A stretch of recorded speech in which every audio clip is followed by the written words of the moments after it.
ശ്രീനാരായണ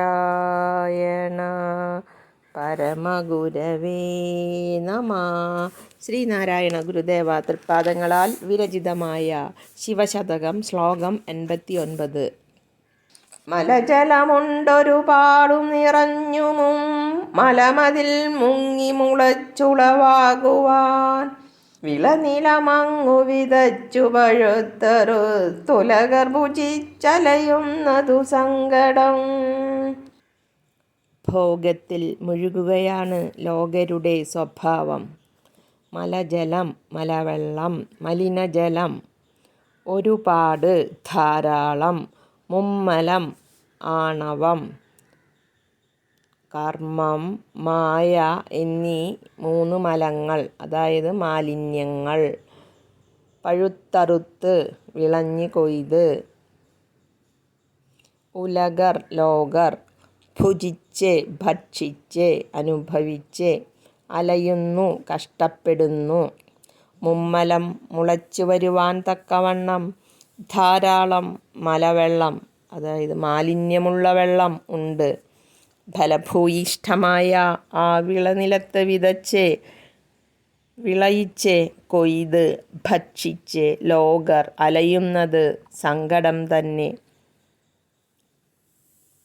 ലൗകിക കർമ്മങ്ങൾ അനുഷ്ഠിച്ച്, ഭോഗങ്ങൾ അനുഭവിച്ച് ലോകർ കഷ്ടപ്പെടുന്നു. കാമം, ക്രോധം, ലോഭം എന്നീ 3 അഴുക്കുകൾ കൊണ്ട് നിറഞ്ഞ് സംസാരക്കാട്ടിൽ നിന്നും ഒഴുകി വരുന്ന വ്യവഹാരജലം ചുറ്റുപാടും ഉണ്ട്. ആനന്ദം വിളയുന്ന ഹൃദയമാകുന്ന വയൽ ആ മലവെള്ളം കൊണ്ട് നിറച്ച്, കർമ്മഫലങ്ങൾ കിളർത്തുണ്ടാവാൻ വാസനകൾ പാകി വിളയിച്ച്, കൊയ്ത് ജനങ്ങൾ അനുഭവിച്ച് ക്ലേശിക്കുന്നത് കഷ്ടമെന്നേ പറയേണ്ടൂ.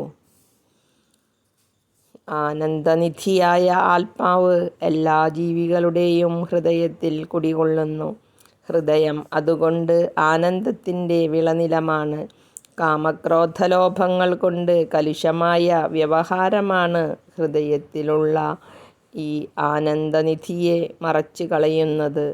അതുകൊണ്ടാണ് 3 മലങ്ങൾ കൊണ്ട് നിറഞ്ഞ മലവെള്ളം വിളനിലമാകുന്ന ഹൃദയത്തിൽ നിറയുന്നു എന്ന് പറഞ്ഞിരിക്കുന്നത്.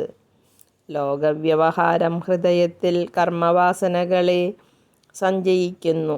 അവ വിളഞ്ഞു ഫലിക്കുന്നതാണ് ജനനമരണ രൂപത്തിലുള്ള സംസാരക്ലേശം.